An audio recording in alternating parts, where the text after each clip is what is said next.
Bienvenue sur Africa 24 dans cette nouvelle édition du QG Week-end. Voici les titres de l'actualité.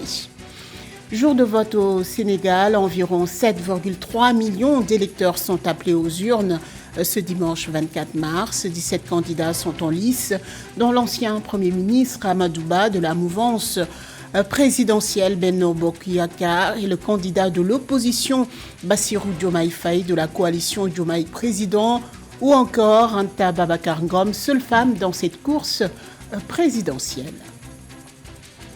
En Ouganda, le président Yoweri Museveni a procédé à un remaniement ministériel. Son fils Muhoozi Kainerugaba est nommé au poste de commandant en chef de l'armée. Faire de Kigali un hub des services financiers uniques sur le continent, c'est l'ambition du gouvernement rwandais. Son objectif est d'attirer les investisseurs pour réussir son pari. La Banque africaine d'import-export, Afreximbank, l'accompagne dans cette dynamique.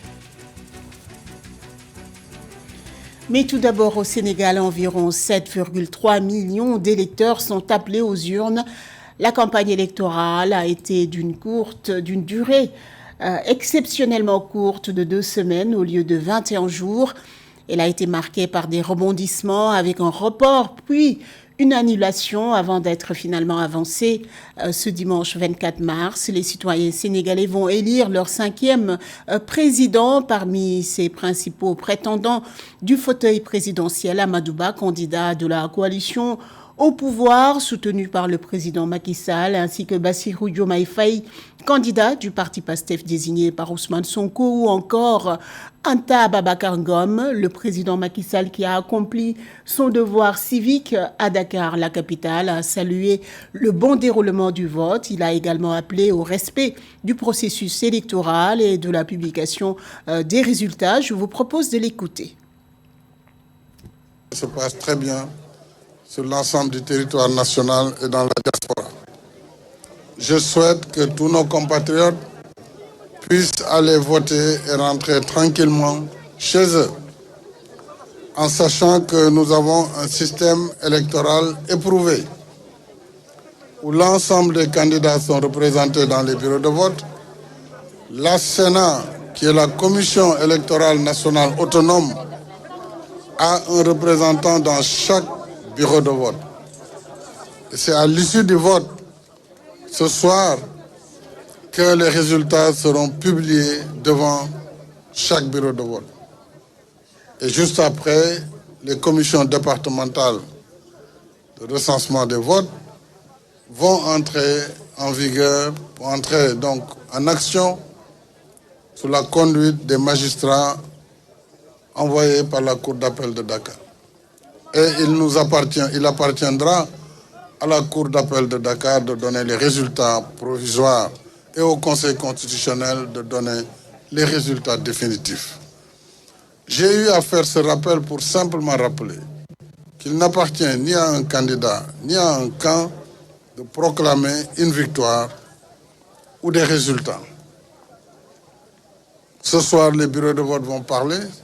Cela reflètera le choix des Sénégalais. Espérons que ce choix sera le meilleur pour le Sénégal. À noter que c'est une première dans l'histoire politique du Sénégal que le président sortant ne soit pas candidat. Le président sortant Macky Sall a renoncé à être candidat à sa propre succession.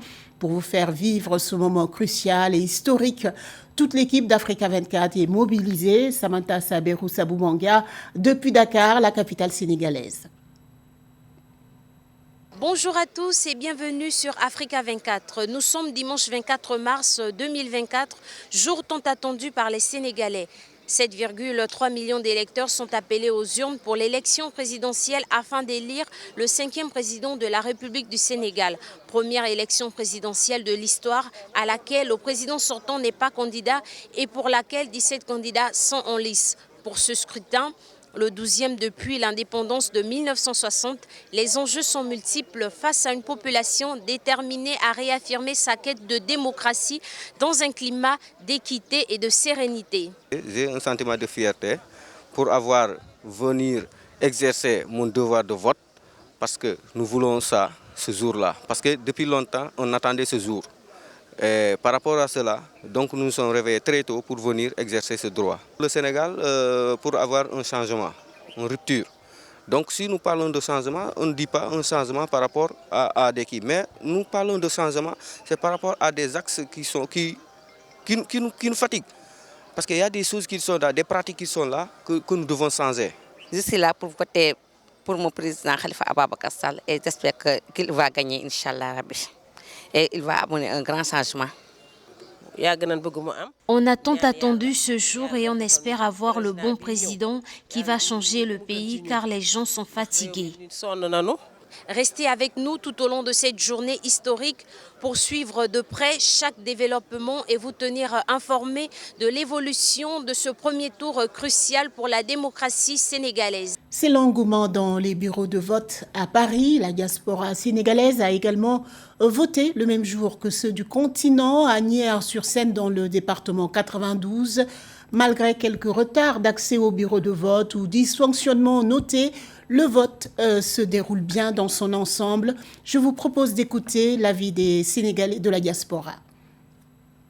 Que le meilleur gagne. Il faut être sportif quand on fait de la politique. Et c'est la première fois qu'on vit ça. Donc j'espère que les Sénégalais en âme et conscience vont nous élire un président compétent, un président qui a de l'expérience, un président qui va réconcilier les Sénégalais. Parce que même dans les familles sont disloquées.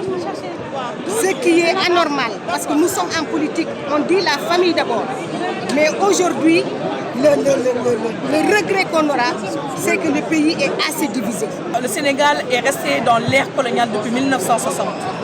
On est resté sur cette même droiture depuis un moment et rien n'a changé. De notre vie, on a trouvé aujourd'hui un Sénégal, des leaders qui sont capables de pouvoir nous vendre un projet de vie où les citoyens sénégalais sont confiants que c'est là un tournant décisif pour leur vie. Et je pense que là, je ne peux être que confiant en voyant autant de monde, autant de personnes déterminées à vouloir voter le 5e président aujourd'hui. Donc je suis plutôt confiante pour ce changement-là. Je dis aux Sénégalais d'aller voter pour élire un président, pour qu'on aille vers la réconciliation nationale et qu'on règle les questions préoccupantes, la souveraineté alimentaire et l'emploi des jeunes notamment, et la résolution des problèmes des Sénégalais de l'extérieur. Dans le reste de l'actualité, en Ouganda, le président Yoweri Museveni a procédé à des changements au sein de son cabinet et de l'armée. Le chef de l'État ougandais a nommé le général Muhoozi Kainerugaba commandant en chef de l'armée. Il remplace le général Wilson Bazou Mbadi, qui a été nommé ministre d'État chargé du commerce lors du nouveau remaniement ministériel. Une annonce faite le 21 mars 2024 par le ministère de la Défense. Une décision toutefois controversée. L'opposition soupçonne le président ougandais de préparer son fils à la présidence. Samantha Sabero Sabubanga. En Ouganda, le président Yoweri Museveni a procédé à des changements au sein de son cabinet et de l'armée. Le chef de l'État ougandais a nommé le général Muhoozi Kainerugaba commandant en chef de l'armée. Il remplace le général Wilson Bazou Mbadi qui a été nommé ministre d'État chargé du commerce lors du nouveau remaniement ministériel. Une annonce faite le 21 mars 2024 par le ministère de la Défense. Je pense que l'arrivée en tant que chef des armées du général Muhoozi, qui est le fils du président Museveni, cela ne fait que participer à la forte probabilité qu'il va succéder à son père pour plusieurs raisons. Tout d'abord, nous savons que le président Museveni arrive dans sa 80e année, ce qui fait de lui un président âgé qui est là maintenant depuis plus de 38 ans. Par ailleurs, le général Muhoozi n'a jamais caché ses velléités d'accéder un jour au pouvoir. Cette nomination intervient quelques jours après que le général Muhoozi ait organisé des mobilisations sur l'étendue du territoire national en violation d'une loi qui interdit aux officiers de l'armée de s'engager dans la politique partisane. Selon Mouzi, ces activités, y compris le lancement récent d'un groupe d'activistes connu sous le nom de la Ligue patriotique de l'Ouganda, sont non partisanes et visent plutôt à encourager le patriotisme parmi les Ougandais. Donc je pense que cela va forcément alimenter encore les spéculations autour du général Mouzi et in fine, je pense également ce qui est en train de se passer avec notamment toute cette propagande informelle qui est en train de se passer avec la mobilisation notamment des éléments du parti qui visent à mettre en lumière le fils. Cela ne vient que corroborer la venue très prochaine et en tant que successeur. Les dirigeants de l'opposition alimentent des spéculations selon lesquelles le président Yoweri soutient les activités politiques de son fils et affirme qu'il est pressenti à la présidence de l'Ouganda pour succéder à son père âgé de 79 ans qui dirige l'Ouganda depuis 1986. Les autorités rwandaises veulent faire de Kigali un hub des services financiers sur le continent pour réussir leur pari économique. Le pays ne cesse d'attirer des investisseurs et partenaires financiers. Deux institutions créées par la Banque africaine d'import-export, Afreximbank, le Fonds pour le développement des exportations en Afrique et le Fonds d'ajustement de l'accord de la zone de libre-échange continentale, le fonds qui pèse $1 milliard, sont deux piliers de poids pour la réalisation de ce projet ambitieux. À noter qu'Afreximbank a déjà investi plus de $400 millions dans différentes entreprises et projets porteurs. Frater Daciaï Singa. $400 millions américains, c'est la somme investie par la Banque africaine d'import-export Afreximbank dans différents projets au Rwanda. Des investissements dans des institutions publiques et privées qui traitent dans les secteurs de la finance, de la logistique, de l'agro-industrie, de l'énergie et bien d'autres. A number of investments are being processed across many. Un certain nombre d'investissements sont en cours de traitement dans de nombreux secteurs et industries, allant du transport, de la logistique commerciale à la production d'électricité en passant par l'industrie manufacturière et l'agro-industrie. Ces prises de participation qui s'élèvent à plus de $50 millions viendront compléter les $400 millions déboursés par Afreximbank en faveur d'entités rwandaises au cours des dernières années. Ils permettront également de stimuler les activités industrielles locales, de créer des chaînes de valeur nationales et d'améliorer la préparation du Rwanda à exploiter les avantages de la ZLECAf.